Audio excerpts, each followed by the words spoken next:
47 American paratroopers walked into this jungle.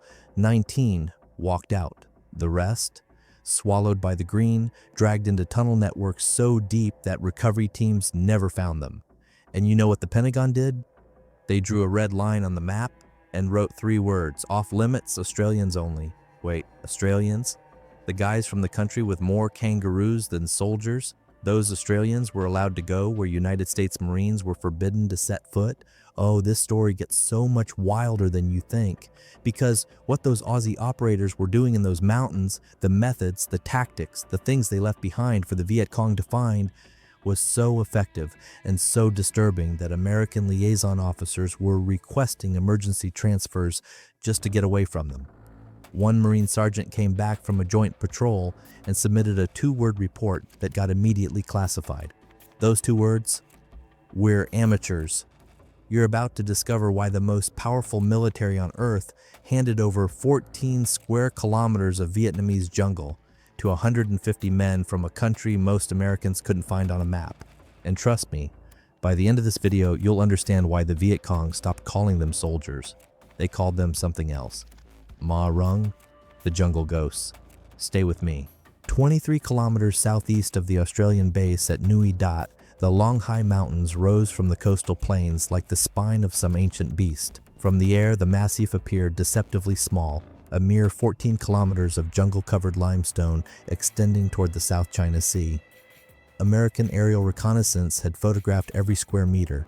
B-52 bombers had dropped over 40,000 tons of ordnance on its slopes between 1966 and 1968. The 3rd Battalion, 5th Marines had conducted 3 major operations into its northern approaches.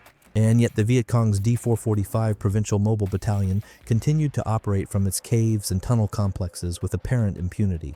What the Americans did not understand, what they could not understand through the lens of conventional military doctrine, was that the Long Hai Mountains were not a position to be taken. They were a living organism, a network of underground rivers, limestone caverns, and tunnel systems that had been expanded and fortified for over 2 decades. The Viet Cong had not simply dug into these mountains. They had become part of them. But this was only the first layer of a mystery that would consume American military intelligence for the next 3 years. In March of 1967, a company from the 173rd Airborne Brigade attempted a sweep-and-clear operation through the Long Hai's eastern approaches. What happened over the following 72 hours would result in the operation being classified at the highest levels of MACV command. 47 American paratroopers entered the jungle, 19 walked out.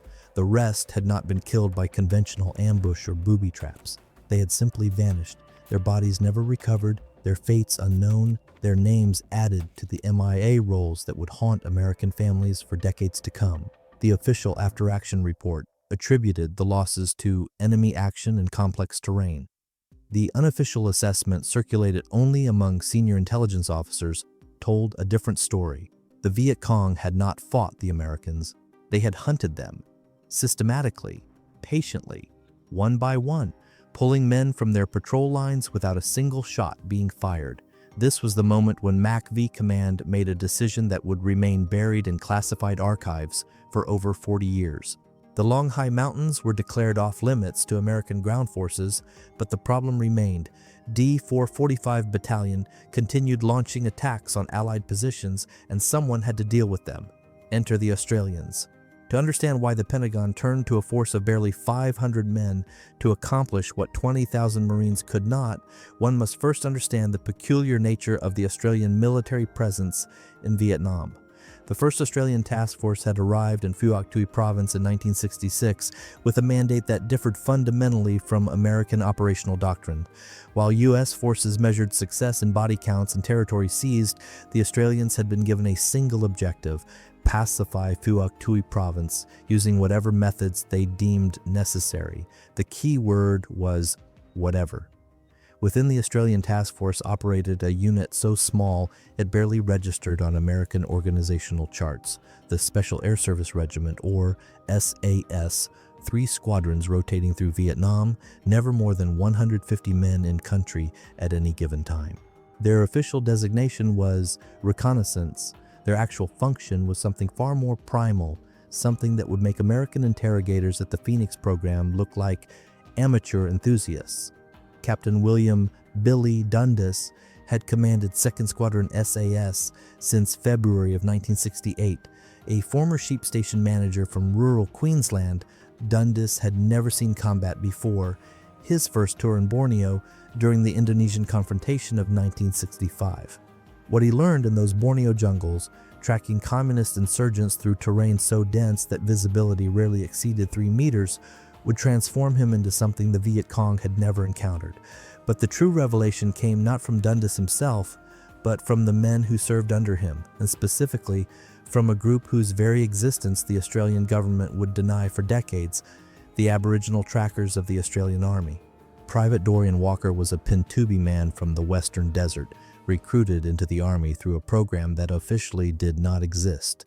His people had survived for 40,000 years in one of the most unforgiving environments on Earth by developing sensory capabilities that Western science still struggles to explain. Walker could track a man through jungle so dense that American infrared sensors registered nothing but green blur. He could determine the age of a footprint to within 6 hours by the moisture content of disturbed vegetation. He could smell a Vietnamese soldier's rice and nuoc mam diet from 400 meters downwind. When Walker first arrived at Nui Da in April of 1968, the American liaison officer attached to the Australian task force, a MAC VSOG captain named James Morrison, dismissed the tracker program as colonial nostalgia, Aboriginals tracking humans in Vietnam. The notion seemed absurd, a relic of 19th century frontier warfare transplanted into the age of helicopter gunships and electronic sensors.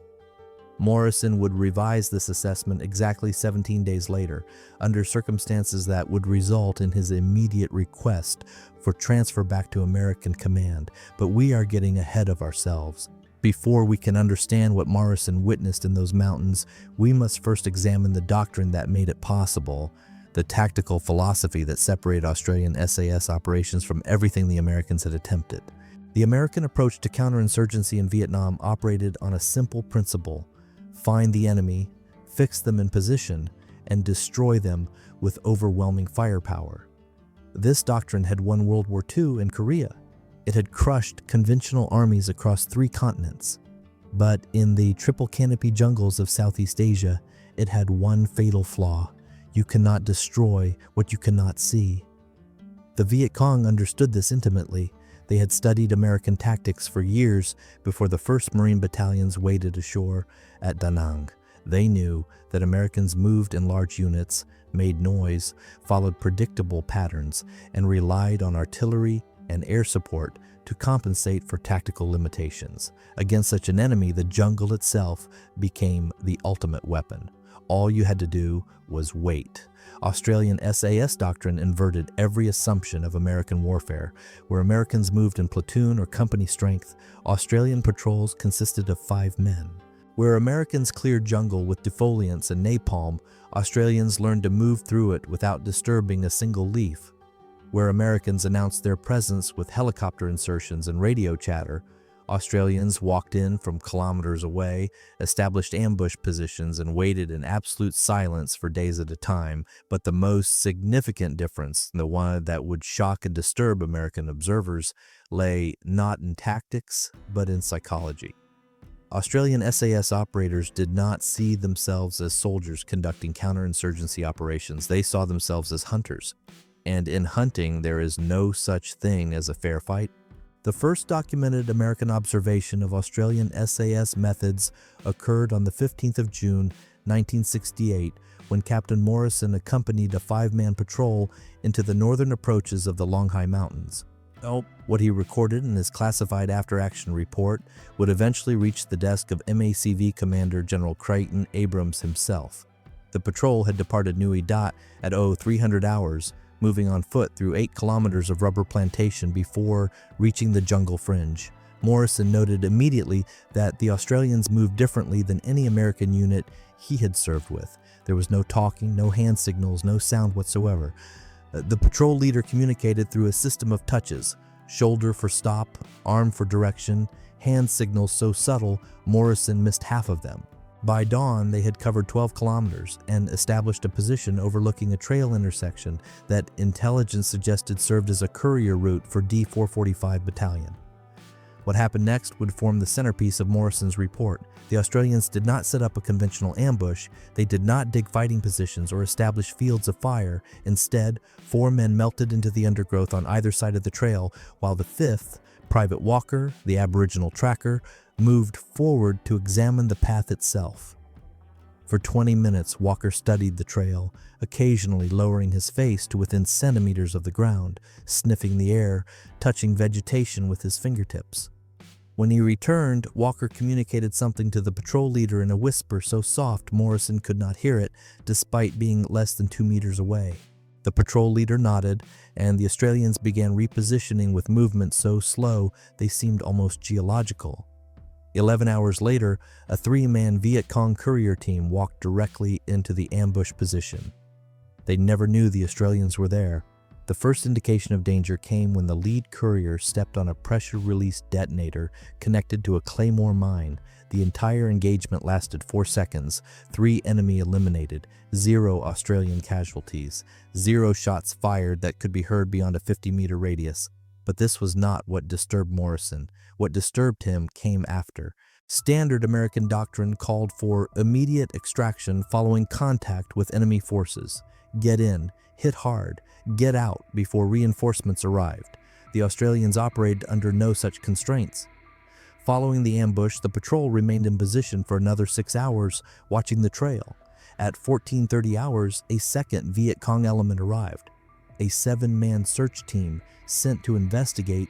When the couriers failed to report, they found the bodies of their comrades arranged in a specific pattern that Morrison would later describe as ritualistic. The 3 dead couriers had been positioned sitting upright against trees, their eyes open, their weapons placed across their laps as if they were resting. A playing card, the ace of spades, had been tucked into each man's collar. The psychological effect on the search team was immediate and visible. Even from 50 meters away, Morrison could see the terror in their movements, the way they clustered together rather than spreading out, the frantic gestures as they attempted to comprehend what had happened. One soldier vomited, another began firing blindly into the jungle, emptying his magazine at shadows. The Australians watched all of this. They did not engage. They simply observed as the Viet Cong collected their dead and retreated at twice the speed they had arrived, abandoning all pretense of tactical discipline. Morrison's report concluded with a single observation that would echo through classified intelligence assessments for years. Australian SAS does not conduct ambushes. They conduct psychological warfare operations using enemy bodies as the primary medium of communication.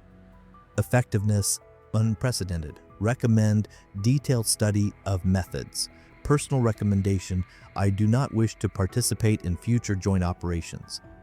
But Morrison had only witnessed the surface. The true depths of Australian methodology would not become apparent until the Long Hai operation of October 1968, when the full machinery of SAS reconnaissance doctrine revealed itself. The Long Hai operation began with an intelligence assessment that American analysts had dismissed as impossible. Australian signals intercepts suggested that D445 Battalion had established a regimental-sized headquarters complex within the mountain's cave system, a complex housing not only combat troops, but a fully functional field hospital, political cadre training center, and arms cache sufficient to sustain operations for 6 months. American response options were limited. B-52 strikes had proven ineffective against the deep cave networks. Helicopter assault was suicide given the anti-aircraft positions covering every approach. Ground operations required forces that 3rd Marine Division could not spare without compromising positions elsewhere in Incorps. The Australian solution was elegant in its simplicity and terrifying in its implications. Rather than an attempt to destroy the complex, they would map it, every entrance, every exit, every supply route, every personnel movement, and they would do so using 5-man patrols operating inside the Viet Cong's own security perimeter for periods of up to 3 weeks. Over the following 4 months, Australian SAS conducted 17 long-range reconnaissance patrols into the Long Hai Mountains. The intelligence they gathered would eventually fill over 3,000 pages of classified reports. But more significantly, their presence inside the Forbidden Zone would have an effect that no amount of bombing could have achieved. The Viet Cong began seeing ghosts. The phenomenon started with sentries reporting movement that left no trace. Guards would hear sounds, a single snapped twig, a rustle of vegetation, but find nothing when they investigated. Patrol routes that had been used safely for years suddenly became death traps, with soldiers disappearing during routine movements. The D-445 Battalion's operational log from this period, captured after the war, reveals a unit descending into collective paranoia. Entry from November 3, 1968. 3 comrades failed to return from water collection. Search found no bodies, no blood, no evidence of contact. Political officer suspects desertion. Commander believes otherwise. Entry from November 7th. Sentry Position 4 reported presence in jungle at 0200. Flare illumination revealed nothing. Sentry found at dawn. Throat cut. No sound heard by adjacent positions 15 meters away. Entry from November 12th. Movement restricted to daylight hours only. Commander requests reinforcement from 274th Regiment. Request denied. Area considered secure from American operations.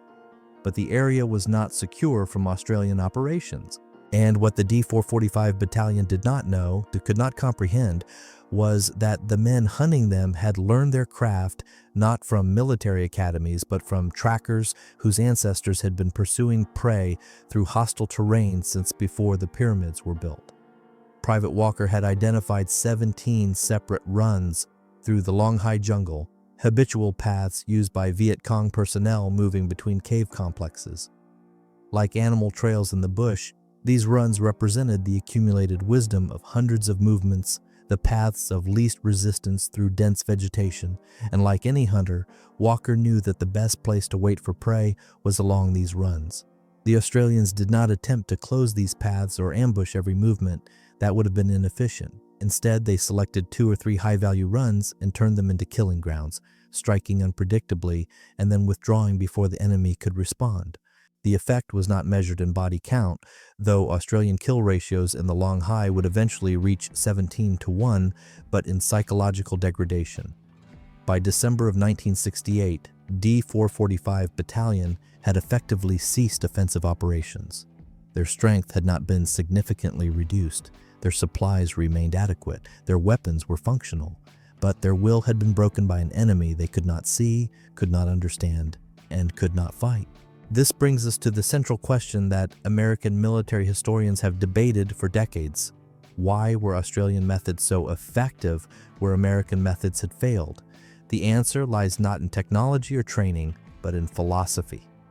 American military doctrine of the 1960s was built on the assumption that superior firepower equals superior results. More bullets, more bombs, more helicopters, more troops. If something is not working, add more of it until it does. Australian doctrine emerged from a different tradition entirely. The tradition of small wars, colonial policing, and frontier survival. The Australian military had spent a century operating on the margins of empire, fighting enemies who could not be overwhelmed with firepower because there was no firepower to overwhelm them with.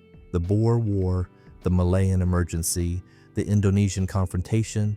In each of these conflicts, Australian forces had learned that patience, fieldcraft, and psychological manipulation could achieve results that artillery barrages could not. But there was something else, something that American observers struggled to articulate. The Australians seemed to approach jungle warfare with a different emotional register entirely. Where American soldiers often displayed anxiety, frustration, or fear in the bush, Australian SAS operators appeared almost comfortable. They moved through triple canopy jungle the way a farmer moves through his own paddock, with familiarity, confidence, and an almost proprietary sense of ownership. Captain Morrison's final report, submitted in January of 1969, attempted to capture this difference. Let's quote Drew. This was the revelation that American special operations would spend decades attempting to replicate, with mixed success. The jungle was not the enemy's weapon. It could be yours if you were willing to become something other than a conventional soldier. The transformation of ordinary Australians into jungle phantoms did not happen by accident. It was the product of a selection and training process so brutal that American observers who witnessed it recommended against attempting replication in U.S. forces. Australian SAS selection began not with physical tests, but with psychological evaluation. Candidates were assessed for a specific personality profile, high pain tolerance, low need for social validation. above average pattern recognition, and what psychologists term predatory patience, the ability to remain motionless for hours while maintaining complete situational awareness, the willingness to act with explosive violence after extended periods of inactivity, the capacity to function independently in environments where help was days away. Only 1 in 12 candidates who began selection completed it. Those who passed entered a training program that would last 18 months, 3 times longer than U.S. Army Special Forces training of the same era. And a significant portion of that training took place not in jungle warfare schools, but in the Australian outback, learning tracking techniques from Aboriginal instructors whose methods had never been written down. The cut boot ritual that so shocked American observers was merely the visible symbol of this transformation. Australian SAS operators removed the soles from their standard issue boots because hard leather and rubber created noise and left distinctive prints. They walked on strips of tire rubber cut to match the profile of Vietnamese sandals. From a distance, from a tracking perspective, they did not exist as Australians at all. They had become something else. Creatures of the bush who happened to carry Western weapons. But perhaps the most disturbing aspect of Australian SAS operations, the element that resulted in several American liaison officers requesting transfer, was their approach to psychological warfare. The body display doctrine had no official name in Australian military documentation. It existed only in the classified annexes of after-action reports, in the whispered conversations of men who had witnessed it, and in the nightmares of Viet Cong soldiers who survived encounters with the Ma Rung, the jungle ghosts. The principle was simple. Every engagement with the enemy was an opportunity for communication, not communication with headquarters, communication with the enemy themselves. And the most powerful message that could be sent was one that exploited the deepest fears of Vietnamese peasant soldiers raised on folk tales of forest spirits and vengeful ghosts. Australian SAS operators did not simply kill enemy soldiers, they staged their deaths. Bodies were positioned in ways that suggested supernatural intervention. Weapons were placed to indicate the victim had seen something terrible in his final moments. Playing cards, the Ace of Spades, which Vietnamese superstition associated with death omens, were left as calling cards. In some cases, operators would infiltrate enemy positions at night and leave signs of their presence without engaging. Footprints that appeared from nowhere and led to nothing, equipment rearranged while guards slept, messages scratched into tree bark. The effect on Viet Cong morale was devastating. Political officers reported increasing difficulty maintaining unit cohesion in areas where Australian SAS operated. Desertion rates spiked. Soldiers refused night patrol assignments. Some units began conducting elaborate spiritual rituals before entering jungle zones where the phantoms were known to operate. American observers were divided on the ethics of these methods. Some, like Captain Morrison, viewed them as uncomfortably close to the psychological torture techniques they had been trained to consider violations of the laws of war. Others recognized their effectiveness and attempted to implement similar programs, most notably the Death Card initiative that saw American units distributing Ace of Spades playing cards throughout Vietnam. But the American imitation missed the essential point. Leaving a calling card on a body you have killed is theater. Leaving a calling card on a body you have staged to communicate a specific message is psychological warfare. The Australians understood this distinction. Most Americans did not. By the spring of 1969, the Long Hai Mountains had effectively become Australian territory. Not because the Viet Cong had been eliminated, they remained in their cave complexes, nursing reduced capabilities and shattered morale, but because the Australians had achieved something American forces had not managed anywhere in Vietnam: psychological dominance over a defined area of operations. The evidence could be seen in captured documents, in interrogation reports, in the observable behavior of enemy units operating in Phuoc Tuy province. D-445 Battalion had been neutralized not through attrition but through terror. Their soldiers refused to patrol in areas where Australian SAS had been reported. Their commanders issued orders that went unexecuted because subordinates were too frightened to enter the jungle. Their political cadre struggled to maintain the narrative of inevitable victory when men were disappearing from positions that should have been secure. But this success came at a cost that Australian authorities would spend decades attempting to minimize. The men who learned to hunt humans in the long high mountains did not simply return to sheep farming and factory work when their tours ended. They carried something with them, a psychological adaptation to violence that civilian society could not accommodate. Post-traumatic stress rates among Australian Vietnam veterans would eventually exceed those of their American counterparts, despite serving in smaller numbers and sustaining fewer casualties. The same transformation that made them devastatingly effective operators made them strangers in their own communities. They had learned to think like predators, and predators do not easily return to the herd. The final American assessment of Australian SAS operations in Vietnam would not be completed until 1974, 3 years after the last Australian combat troops departed. Classified top secret and distributed to fewer than 50 recipients, the report reached conclusions that contradicted everything American military doctrine had assumed about counterinsurgency warfare. First, small unit operations conducted by highly trained personnel achieved better results than large unit operations supported by overwhelming firepower. The Australian SAS kill ratio of 17:1 compared to a MAC VSOG average of approximately 7:1 and a conventional infantry average of approximately 1:1. Second, indigenous tracking methods, specifically Aboriginal techniques adapted to jungle warfare, provided intelligence capabilities that no technological system could replicate. Proposals to recruit Native American trackers for similar programs were submitted but never implemented. Third, psychological warfare operations targeting enemy morale could achieve strategic effects disproportionate to the resources invested.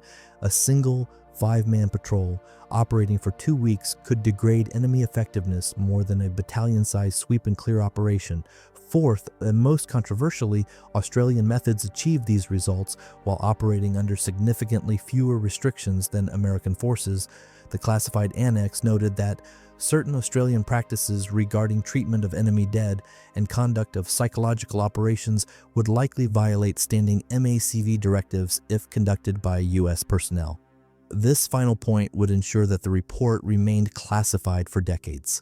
The Pentagon had no interest in publicizing the fact that their most effective allies in Vietnam had succeeded partly by doing things American forces were prohibited from doing. The political implications were too dangerous. The moral implications were too uncomfortable. Better to let the Australian contribution fade into historical obscurity, remembered only by the veterans who had served alongside them. But history has a way of preserving what authorities wish to forget. In the decades following the Vietnam War, fragments of the Australian SAS story began emerging through veteran memoirs, declassified documents, and academic research. Each revelation added another piece to a puzzle that contradicted the official narrative of Allied operations. The long high mountains, the forbidden zone where American Marines were not permitted to operate, became a symbol of something larger, the limits of American military doctrine and the existence of alternative approaches that challenged fundamental assumptions about how wars should be fought. Today, special operations forces around the world study Australian SAS methods from Vietnam as examples of unconventional warfare at its most effective. The tracker programs, the psychological operations, the long-range patrol doctrine, all have been incorporated into modern special forces training. What was once classified as too controversial to acknowledge has become standard curriculum at Fort Bragg and Coronado. Yet something has been lost in the translation. Modern special operations can replicate Australian tactics. They struggle to replicate Australian psychology, the transformation that turned sheep farmers into jungle phantoms, the willingness to become something other than conventional soldiers, the acceptance that effective hunting requires becoming a hunter in your soul and not merely in your training. Private Dorian Walker returned to Australia in 1970 and never served in the military again. He spent his remaining years in the Western Desert living among his people, never speaking about what he had done in Vietnam. When researchers attempted to interview him for academic studies of Aboriginal contributions to the war effort, he refused. That knowledge belongs to the jungle, he reportedly told one persistent historian. It stays there. Captain William Dundas remained in the Australian Army until 1982, commanding SAS units through the post-Vietnam reorganization. His classified lectures on jungle warfare methodology remain required reading at the Australian Defence Force Academy. He passed away in 2015, his full contribution to Australian military history still partially classified. And Captain James Morrison, the American observer who witnessed things in the Long High Mountains that changed his understanding of warfare forever. He completed his tour with a MACV-SOG, returned to the United States, and never spoke publicly about his experiences with Australian SAS. His after-action reports, however, survived in the classified archives, a testament to methods that American military doctrine was not prepared to adopt, and Australian authorities were not prepared to acknowledge.